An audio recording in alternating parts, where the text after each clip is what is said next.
guys, welcome back to another episode of Art and React. I'm your artist Faye, and today we are reading Chapter 104 until 108 of Lord of the Mysteries. Now, here's what happens in Chapter 104. It's called Mr. Z, and when I saw the title of the chapter, I instantly thought, is Mr. Z actually Zaratul? Because they both have Z on their name. At first, when I was watching the donghua and they mentioned a Mr. Z, I actually thought that it was Mr. Azik, because he also has a Z on his name. So I was like, that's sus. Okay, so the chapter starts with Klein rummaging through Sirius Arpis's corpse. And in the pockets of the corpse, he finds several things.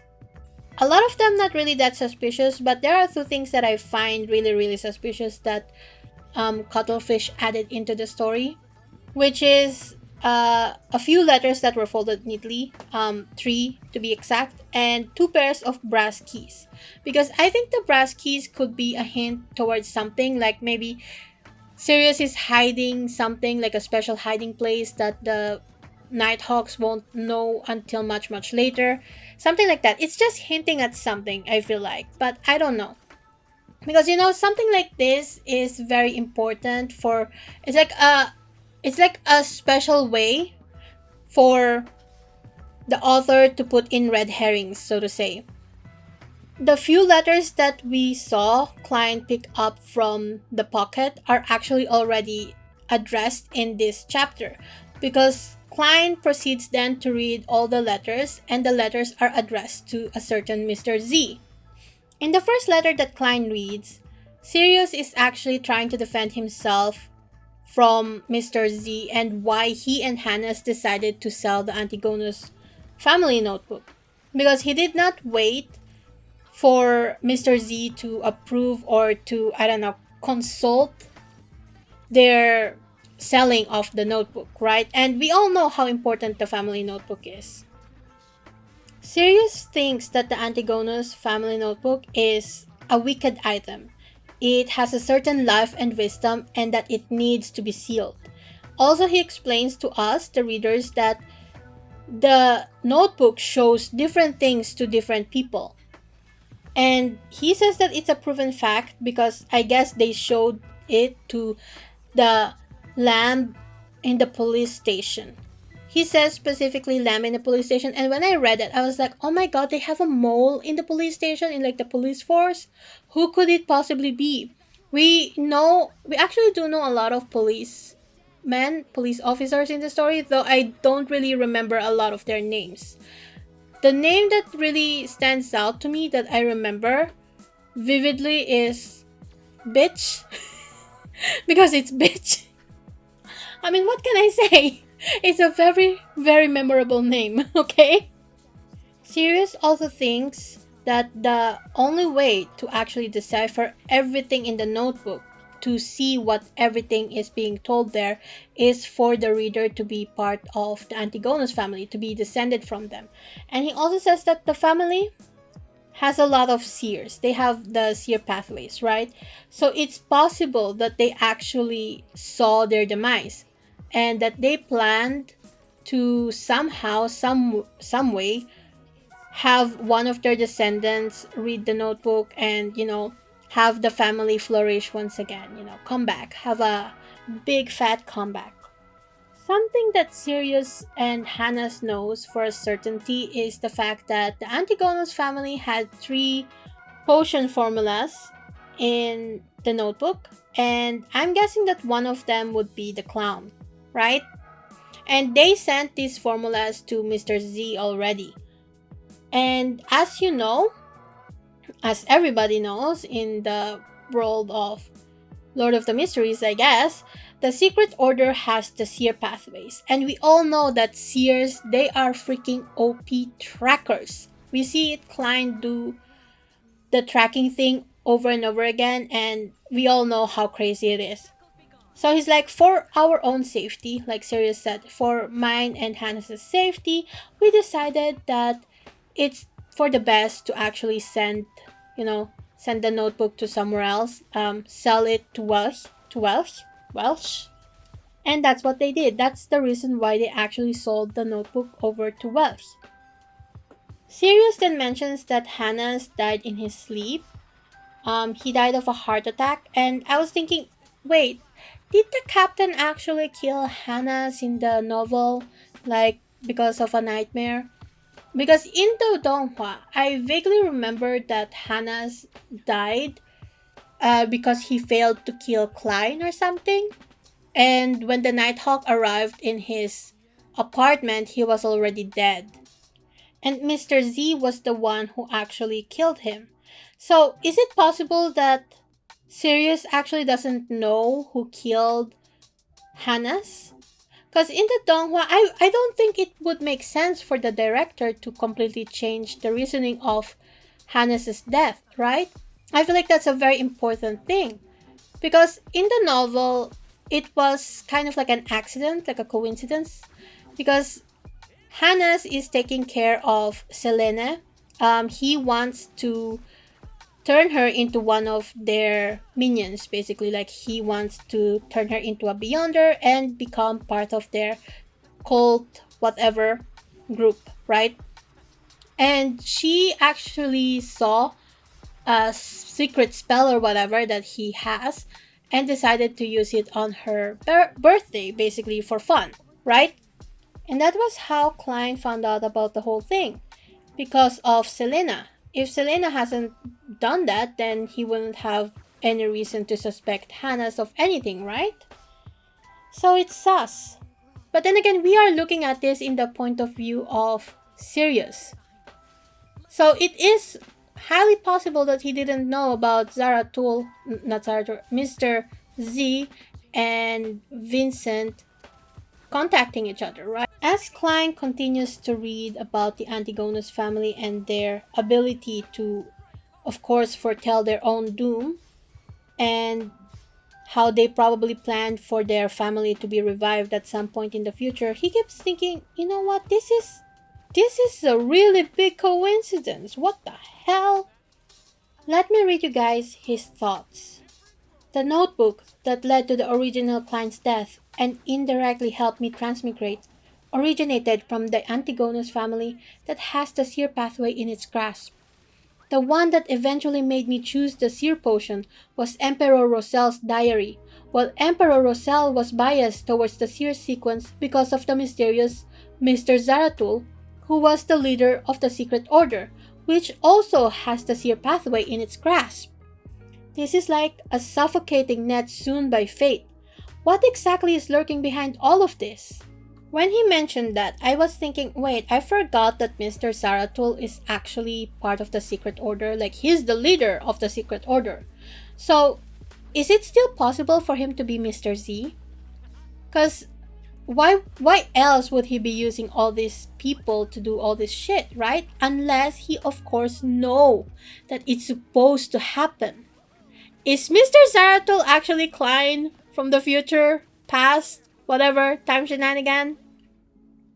So Klein wonders, why the hell would the secret order really want the Antigonus family notebook? Is it because they have both the sequence for the seer potions and they want to like double check if they have everything correctly or whatever?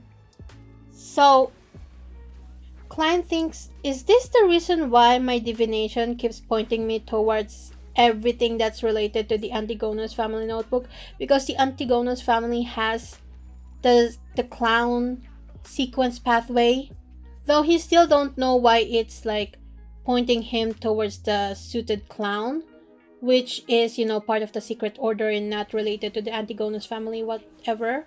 He doesn't know why it's pointing him towards the clown. But we know why, right? Because I got a little bit spoiled in the comment section a while back. But I'm not gonna tell you guys why. This will remain a mystery until much later when it's explained to us more in details in the novel. Klein also was being a really smart cookie and put two and two together. Because he was like, is it possible that being a survivor of those that made in contact with the Antigonus family notebook and also becoming a Beyonder of the Seer pathway is necessary to hear Hornasis, the the murmurs of Hornaces, because again, he's like, the first time I started hearing that is when I drank the seer pathway potions.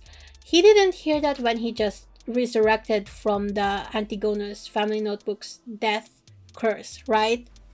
So it's like, sus. Klein thinks to himself, is there really a secret treasure buried within the ancient ruins on the main peak of the Hornaces mountain range by the Antigonus family? And when he was thinking that, I was thinking, you know what, Klein? You need to fuck around and find out. Find out if there's really a treasure over there. But no, he actually thought to himself, nah, let's actually not do that. I have so many things I have to do. Let's keep that on the side for now. Anyway, we get to the last letter, which is unbelievably short compared to the other one. Sirius talks about the end of days and for Tingan's lambs to be sacrificed to God. And I was like, oh, cold shit, okay. When Klein read that, he was like, why does it feel like I saved Tingan? Man, these people, these heretics are freaking crazy. And he was thinking, who the hell is Mr. Z anyway? He sounds like he's in a high position. And he thinks that he's probably around the same sequence level as Captain Dune. Klein was thinking of more ways of how to get information out of Sirius. Because again, he was thinking, if there was actually a possibility that one of the potions they sent over to Mr. Z was the clown potion, Sirius has to know. I need him to talk, but he's dead. So how can I do that? How do I make a dead person speak? And while Klein was thinking that, I was thinking, oh my god, is it time for necromancy? I was so excited, like necromancy a la solo leveling. But then Klein was like, mediumship! And I was like, oh, well, I guess that works too. Klein proceeds to shoo away all the onlookers because again, all of this happened in broad daylight. Except that he was lucky enough that all these people that were like looking at him, watching him, they didn't see the corpse because they're like still far away from him. So he's like, guys, I need you guys to contact the police and tell them I need backup and to also to clean up this mess, right? Yeah. So like good citizens who didn't see any suspicious corpse at all, they nodded, agreed, and went away. If I was them, I'd be like, but this is really curious. I want to stay and watch whatever is gonna happen next. Because what happened next is very magical. Klein set out the magic barrier and also started putting together his rituals, like the things he needs for the rituals, which luckily he has now because again, he went to the market before he went to the library. And also now he's actually more confident in his skills because the first time when, the dead corpse of the clown was seen by him, he couldn't really do any mediumship stuff because again, he was in a life or death situation. He didn't want to die, so he couldn't do anything about that. And the second time was he was still not confident with his skills because again, he was a noob. And also, when everything finally calmed down, there was barely any spirit left. And even a spirit medium who actually specializes in this skill, they wouldn't be able to glean anything more than surface level knowledge, right? Okay, here's the thing. I still think that Mr. Zaratul and Mr. Z are the same people because they are very intertwined in this chapter. It's like Cuttlefish is already hinting at us that this guy, Mr. Z, is definitely Zaratul. Because, again, Zaratul is just mentioned so much in this chapter. It's suspicious, right? So chapter 105 starts with Klein preparing his ritual to contact the dead, Sirius Arapis to be exact, and he took out the random herbs, oils, powder, whatever that he bought from the magic black market and started his ritual. He prayed to the goddess to, contact Sirius, and his eyes turned black, like all of it black when he did that. And I was thinking to myself when I read that part, I was thinking, if someone ever stumbled upon Klein when he was doing his ritualistic magic bullshit, and there's a corpse that looks like a wart monster lying in front of him, I would think he sacrificed that guy to some random ass god, and I don't know, I'd be absolutely terrified of him, you know? It's a good thing that the citizens of Tingen are very much law abiding citizens and listen to him and his officer badge, basically, and went to contact the police for him, right? So anyway, while Klein was divining that, he entered this magical realm that's also very hazy and gray without a sky or a ground, and then it changed to a vision of Sirius' spirit because he was asking for the formula to the clown potion, right? So it showed him Sirius' spirit writing down the clown potion, and that's when Klein found out how to make the clown potion. I don't think I really need to tell you guys exactly what needs to be put in the clown potion, right? Except that one really stood out to me, and that's like the stalk of a rose with a human face, and I'm like, what the fuck? That's creepy! So after Sirius wrote down the clown potion, he unwound the silver pendulum that was around his wrist and started praying. Klein noticed that on the silver pendulum there was actually a small thumb-sized human figurine, and in that figurine it has a single eye, and he noted that it's a trait that is unique to giants. So when he noticed that, the single eye started glowing red and he was kicked out of the spiritual realm. And Klein was like, whoa, what was that? Because now he has a freaking headache. While he was trying his best to recover spiritually, mentally, he was thinking that figure was definitely the hanged giant. And he was thinking, are Sirius and Hannah's part of the Aurora Order, right? He thinks of that time Captain Dunes got hurt because he saw the Aurora Order's hanged giant, and we get an explanation as to who exactly the Aurora Order was. The Aurora Order was a secret organization that sprang into existence 200 to 300 years ago. They worship the true creator, and they believe that every human being had divine qualities, and that they need to accumulate enough divine qualities to later on become angels. So, angels do exist in this world, huh? Because I was thinking while I was watching the donghua that there are a lot of biblical and angelic vibes going on in some scenes, right? So that's why I was sussing out if there's angels and whatnot. According to the internal records of the Nighthawks, the sequence 9 for the Aurora Order is called Secret Suppliants, and that the Secret Suppliants are lunatics. They're absolutely insane. Their powers basically has them sensing the existence of mysterious and horrifying beings from beyond the abyss or whatever. And it's even worse as their sequence 8 listener, because then they can listen directly to the murmurs. And you guys know that all the Beyonders, there's ghosts, whatever spirits murmuring in their ears, and if they continue to listen to them, they become crazy and turn into monsters. And this is why being a listener is such a high risk job for a Beyonder, basically, right? So Klein ended his ritual, and then after a while, Captain Dunes, along with Kenley and Leonard, came.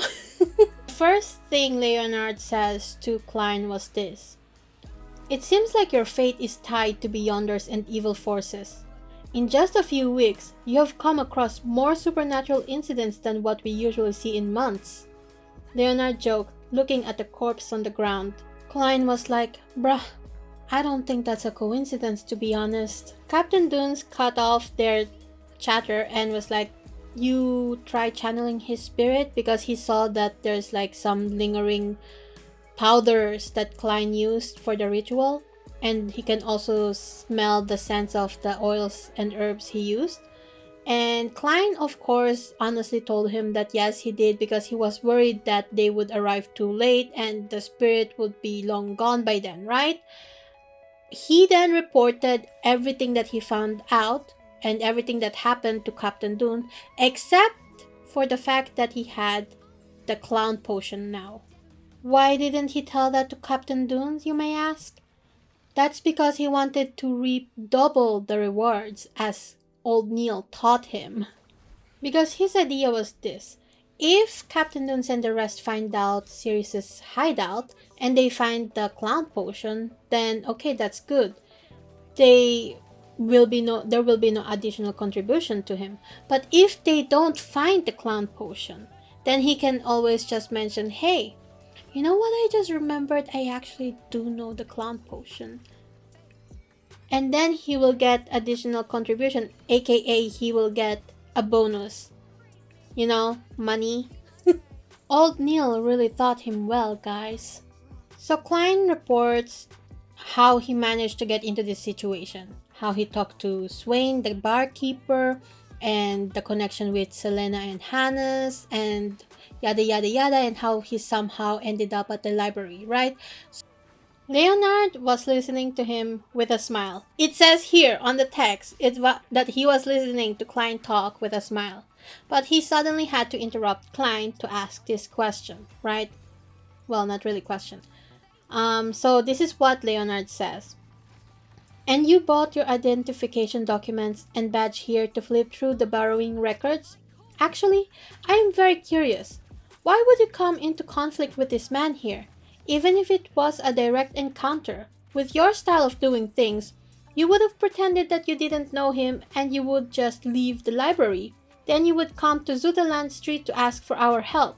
The whole time I was reading that, I kept thinking to myself, damn, Leonard really knows Klein well. Because that's exactly what Klein wanted to do, right? So Captain Dune was like, Leonard is right.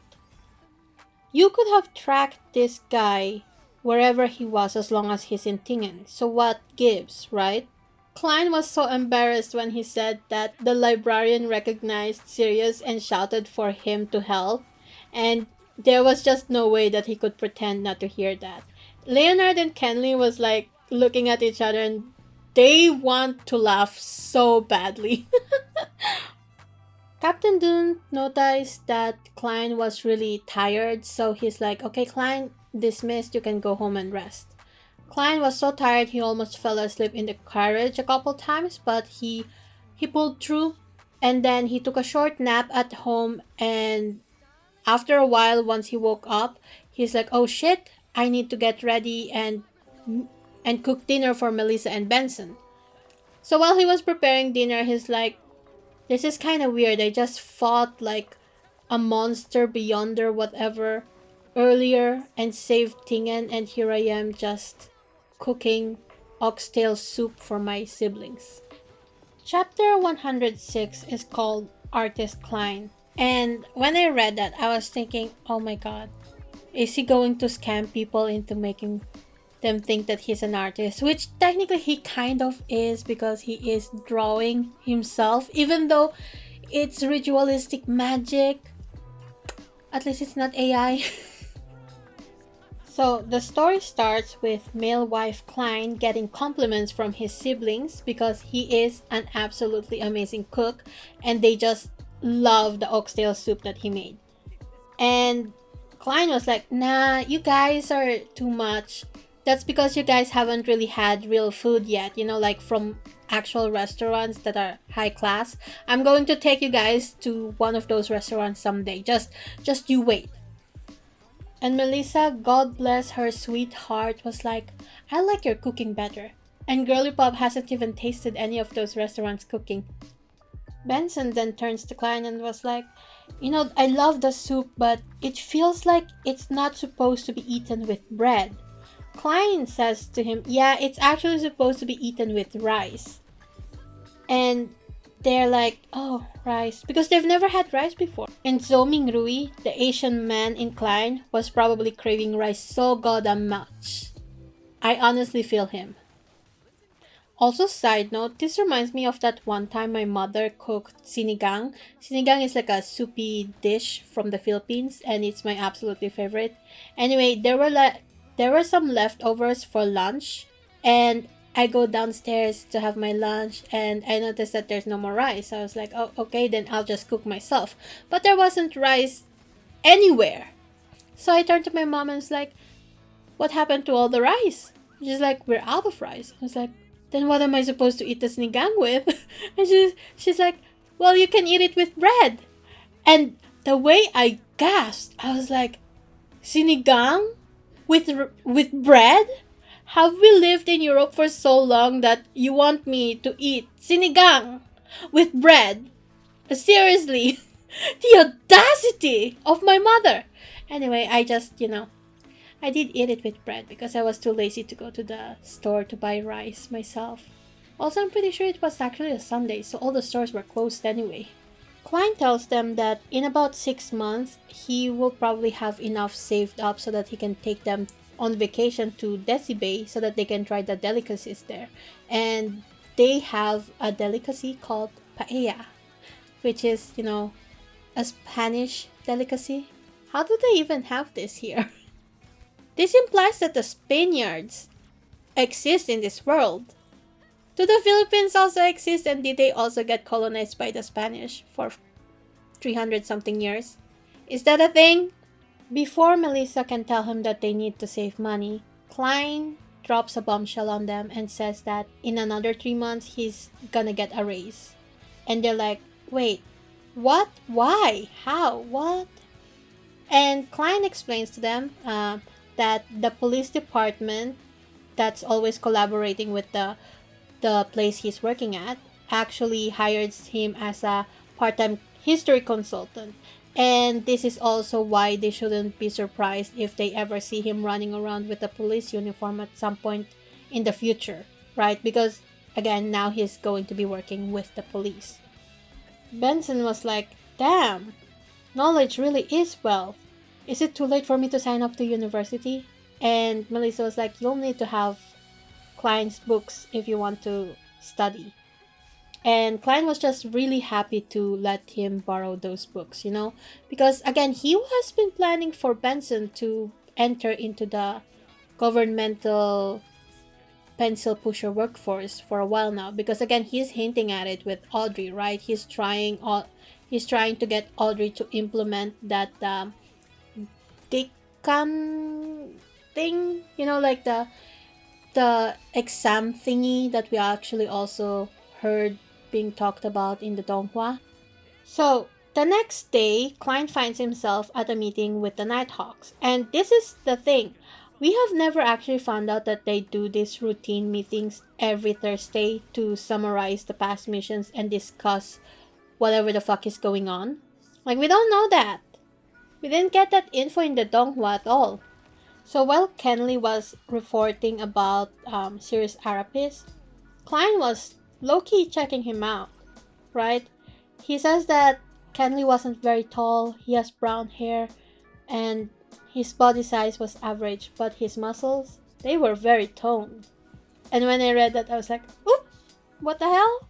Because usually we just see him discussing, like, how pretty women are, beautiful. He describes the receptionist at the Divination Club as very beautiful, if I remember correctly.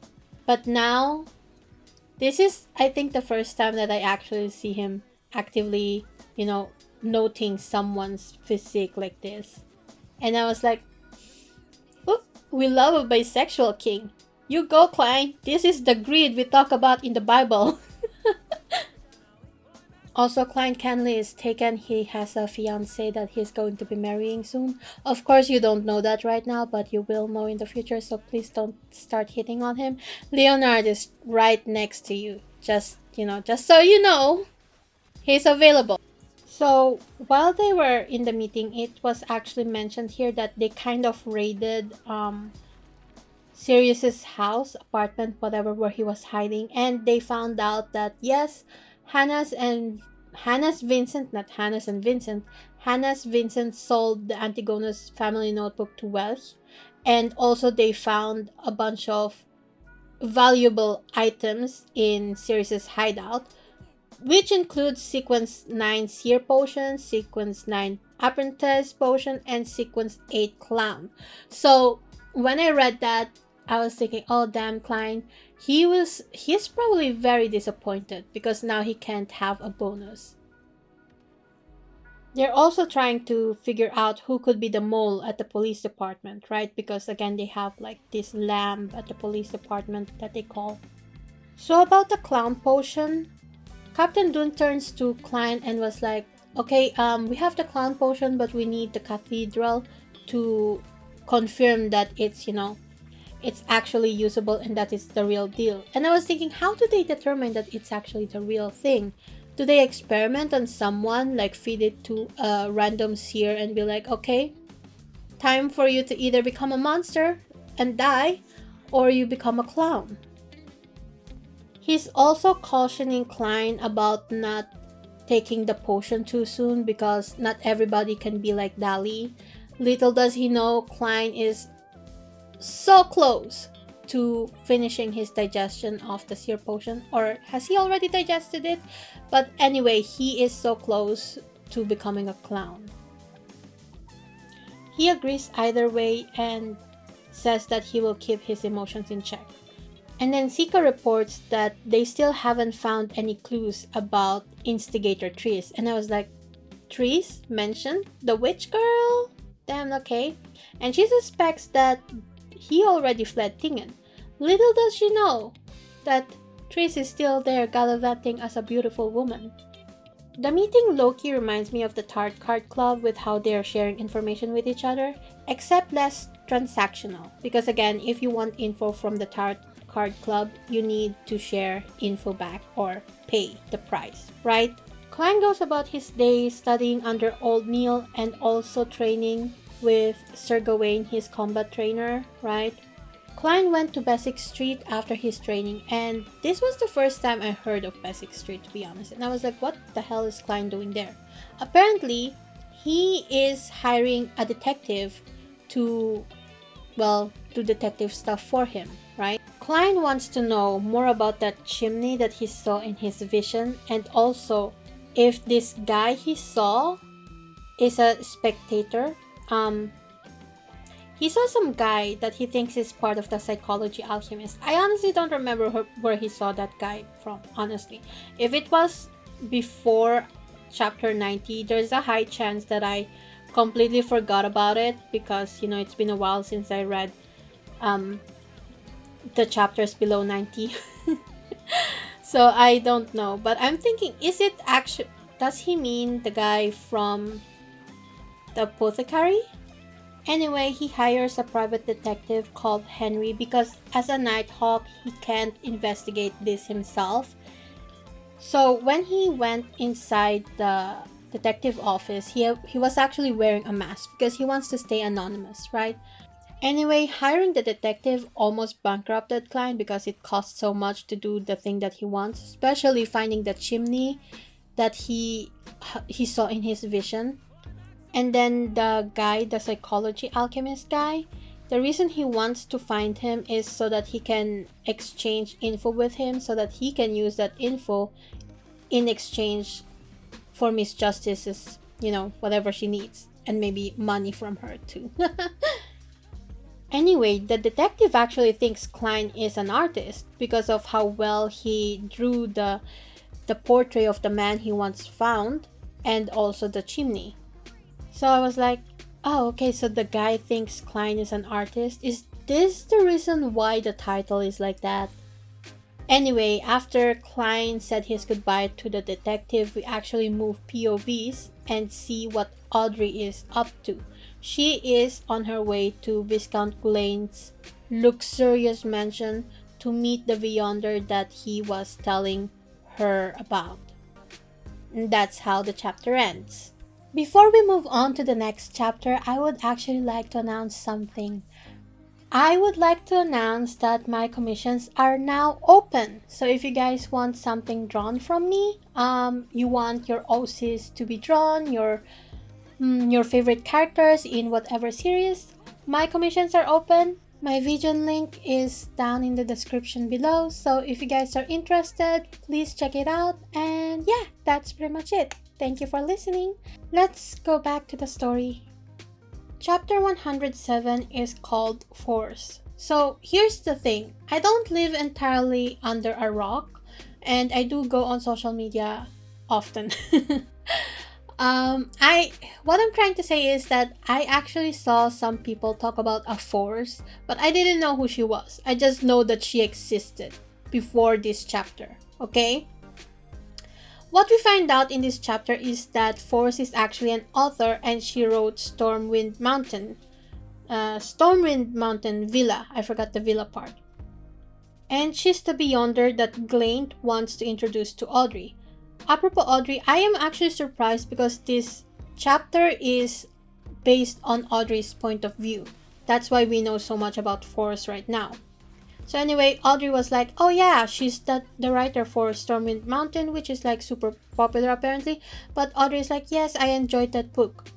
But you know, she was actually only trying to be polite when Glaint said that that FORS is the writer for Stormwind Mountain Villa.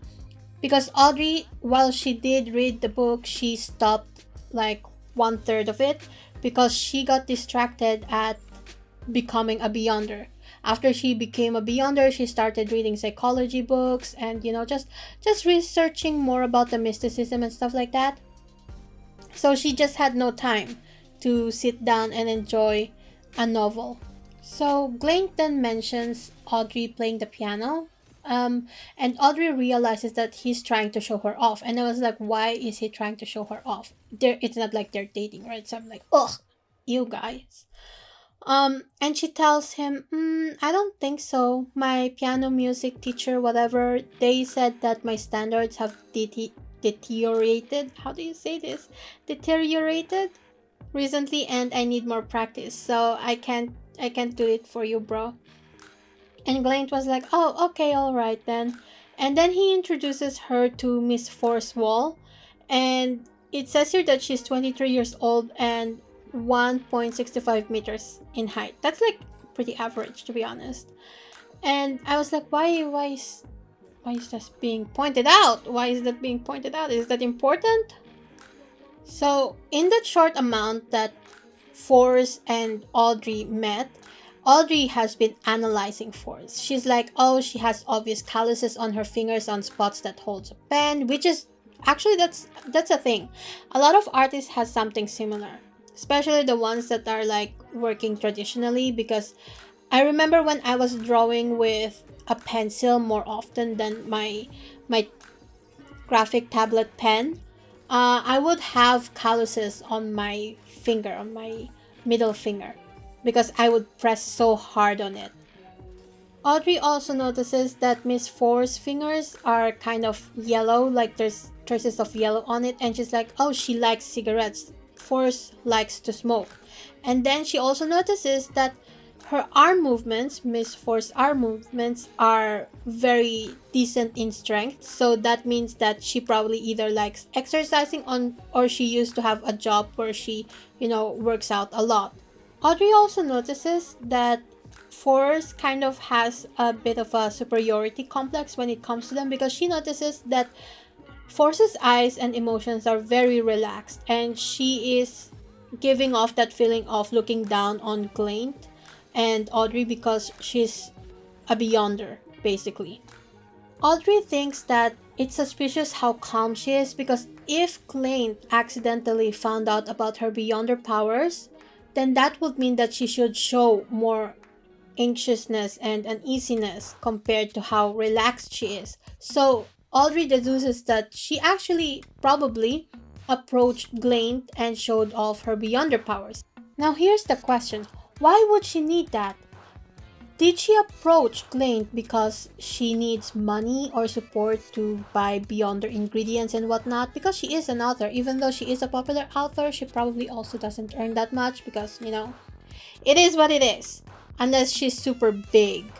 All these thoughts that Audrey had happened in like 3 seconds. there's like so much text, and I was like, damn, Audrey, you're like a supercomputer.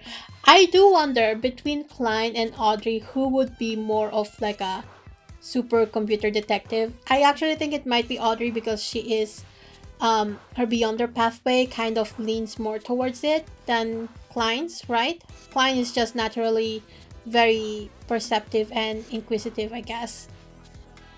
We also see Audrey here being a little bit of a klutz because she was walking so fast to meet up with FORS and Glaint in like a more private room so that they can, talk about Beyonder stuff, that she almost tripped on her dress because her dress is like, I don't know, super long, I guess, or is especially tight. I don't know, it's just she tripped on her dress. Almost. If it weren't for her maidservant Annie who caught her, she would have definitely tripped, and that would be so embarrassing. Oh god. Especially since she's supposed to be like this elegant lady and she's trying to give off this aloof spectator kind of gal vibes. If I were her and I tripped, like really tripped, because she, again, her maidservant caught her, but if I were her and I tripped and all these rich people were looking at me, oh my god, I'd be so embarrassed. I'd probably never let them see my face ever again. Which, kind of happened at some point in my life, except for the rich people part. I remember I was actually on vacation in Italy and I was walking down the street at like the market and I was so distracted. I was looking at all the stalls. I tripped in the middle of the market and I was like, oh, that was painful, but at the same time, I will never see any of these people ever again anyway, so what the hell, who cares? So I just picked myself back up and walked on as if nothing happened. And the vendors are just like staring at me like, is she okay? So anyway, Audrey tells her maidservant, Annie, to wait outside the door so she can talk in private with Viscount Glaint and, well, FORS. And Annie was like, okay. Because, Annie is used to Audrey and Viscount Glaint talking in private together, even though, that's like inappropriate for that time for a lady to be alone with a man. But she trusts Viscount Glaint because, I don't know, Viscount Glaint is like, I don't know why, but I feel like he's supposed to be very, very gay. I don't know, he's just giving that vibe. I know he's trying to hit on Audrey, but I don't know why. I just feel like he gives off this mean gay vibe, He's like Audrey's gay best friend, and I feel like that's accurate. Glaint introduces FORS and Audrey again, but this time introducing FORS as a Beyonder. And Audrey was like, how do I know that you're an actual Beyonder and not just some random scammer? Because again, it seems to me that she actually met a lot of Beyonders, with quotation mark here, before, and they all turned out to be fakes, right? So, to prove herself, FORS actually turned invincible or incorporeal, as the novel says, and she passed through the door and then came back inside. And Audrey was like, oh shit, okay, that's I guess she's legit. FORS gets to the point and tells them that she needs their help. In exchange, she will give them the potion formulas, of course for a price. And what she needs their help for is basically to help a partner of hers break out of jail. And Audrey was like, break out of jail, your power can literally go through walls. Isn't it more beneficial if you do it instead? Like, how can you not do it yourself, right? And FORS was like, well, I can get through walls, but my partner can't. So Audrey asks FORS why her partner is locked up in jail, because, what if they're like a murderer and they're just gonna let them on the loose? FORS replied with, my partner is a very respected person who can make others comply from the bottom of their hearts. When she said this, I was like, comply from the bottom of their hearts. Is her partner a witch? Am I going to sus everybody as part of like the demoness cult? Yes, I am. Especially if they have powers that can make people comply from the bottom of their hearts. Anyway, the Audrey POV ends with that, and then we move on to Klein's POV. We return to Klein, but it's like very short. It's like a footnote on this chapter. So it turns out that it's a Saturday, and it's actually Klein's turn to guard the Chinese gate, and Captain Dunes is warning him that no matter what happens, whatever you hear inside the Chinese gate, do not open it. Okay? And then he left, and Klein is like, Captain, that's a little bit scary. What the fuck? And that is how the chapter ends. Chapter 108 is called Deep into the Night. And we start off with Klein bored to death, just flipping through magazines and newspapers because he is now guarding the Chinese gate. It's his turn, basically. While he was doing that, he was also low-key cursing Roselle, because he's like, Roselle, if you wanted to posture, why didn't you bring about the age of information to this world so that I can have internet, games, and whatever, because that will be so much easier. Like, guarding the Chinese gate will be so much easier if I can have some of those, right? Because apparently, I almost said nice. Apparently, Klein, I'm still at To Be Hero X, okay guys? My mind is still there. My heart is still with To Be Hero X and nice. I'm sorry. I sometimes catch myself trying to call Klein nice. Sorry. I'm gonna try not to do that as much as possible, okay? Anyway, so Klein was like, I used to stay up all night back in the modern era, and it was so easy because of all the games, the movies, the novels, whatever that I would watch. And then the next day he'd still be energetic. Because, you know what? Same, because I used to do that a lot when I was younger, actually. There was actually a K-drama that I watched recently that had me watching it until like 4 or 5 a.m. in the morning. And I only stopped because I started getting a headache, and I was like, you know what, I need sleep right now. That K-drama is called Bon Appetit, Your Majesty. It's pretty funny, I like it.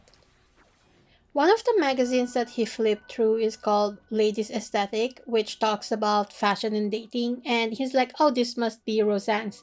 But he still flipped through it and read what's going on because gossip is very interesting no matter where you are. And while I was reading that, I was thinking, go off, fashion police Klein. So while he's flipping through the magazine and admiring all the beautiful ladies that are shown in it, he couldn't help but think about him being single, right? Because he's like, I have a goal, and that goal is to return back to the modern era, which, respect, I actually like that he has a goal and that he's just not, wanting to stay there because of reasons. And the reason why he's not dating anyone is because he doesn't want to break their heart once he has to return to the modern era, right? Because he is going to return. That's his goal. He doesn't care about anything else. After all, the reason he became a Beyonder and started dabbling in mysticism was so that he could find a way back home, right? And Melissa and Benson are already something of a shackle that he's kind of like a little bit unwilling to let go of, I guess. And also he's like, you know what? There's also streetwalkers, aka prostitutes. And the reason why he's not even wanting to go to them is because he's a little bit of a germaphobe in that aspect. And I was thinking, you know what, they're in like the Victorian era, and if that were the case, if they have the same hygienic thing going on with them as the Victorian era, then I totally understand him, because you don't know if they had any STDs and stuff like that, right? It's good for him to be cautious. Klein is very mature in that aspect, and I really appreciate the fact that he doesn't want to be involved in romance because he doesn't want to break people's hearts. And, he's already struggling with Benson and Melissa. Because now he's super attached to them, you know? Okay, so Klein puts away the magazine and picks up a book called Stormwind Mountain Villa, which we all know is actually written by FORS, right? He describes the protagonist to us, Lady Sissy. She is 165 meters tall and weigh 98 pounds. And I was like, that's very specific. Why is that so specific? Also, the 165 meters tall is the same height as FORS. Is this Lady Sissy actually a self-insert? Is that it? Anyway, while Klein finished up the book, there was a sudden thump in the background. And he's like, what the fuck was that? So, in shock, he jumped up and turned to the Chinese gate. And it just continues thumping over there. Thump, thump, thump. And then it started banging. And he's like, what's going on? Why is there sounds beyond the Chinese gate? What the hell? And Klein was like, what the fuck is this bad luck? It's my first day guarding the Chinese gate and I hear this thumping noise? What the hell? Right? So he remembers what Captain Dunes told him. Captain told him, do not open the Chinese gate no matter what you hear. So Klein then thinks, okay, maybe this is actually a normal thing. The Chinese gate just makes some random ass noise to spook whoever's guarding, and whoever's guarding just needs to ignore it and only become alert if it ever opens, right? So Klein was like, this is normal, definitely normal. And then he turns around, and as soon as he turns around, the gate opens. And out from that gate peeks a tiny little doll and shows Klein a piece of paper. And Klein was like, what the fuck? On that piece of paper were many symbols that represented concealment, and also it formed a vertical eye. But before Klein could, do anything at all, the doll, it got dragged back into the Chinese gate. So anyway, Klein was like, okay, what the fuck was that? And then he remembers that it's actually the Misfortune puppet. Wait, what's it called? Misfortune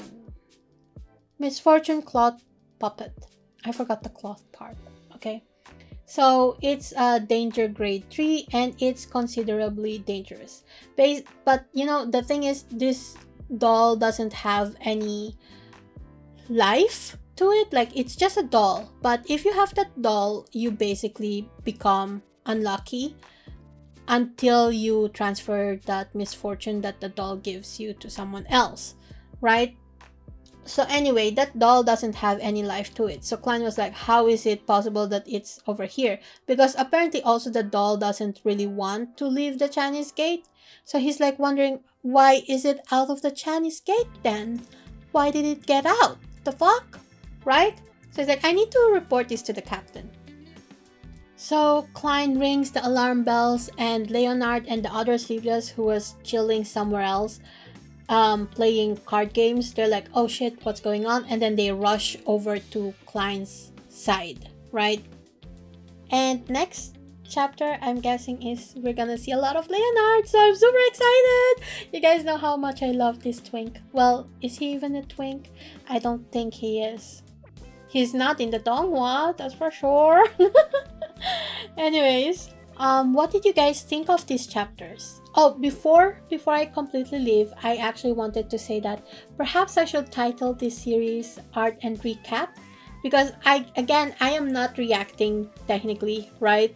I am mostly recapping with some of my thoughts and I guess a little bit of my reactions here and there, but it's mostly a recap, right? I actually was like, a commenter commented about them liking the series as like recaps and stuff like that, and I was like, you know what, that's the word that I was searching for at the very beginning when I was trying to figure out how to do this, like because again I was trying to find a name for it, like art and yap and stuff like that. So I was like, recap was the word that I was trying to find. It was like at the tip of my tongue, but I couldn't figure out what word it was.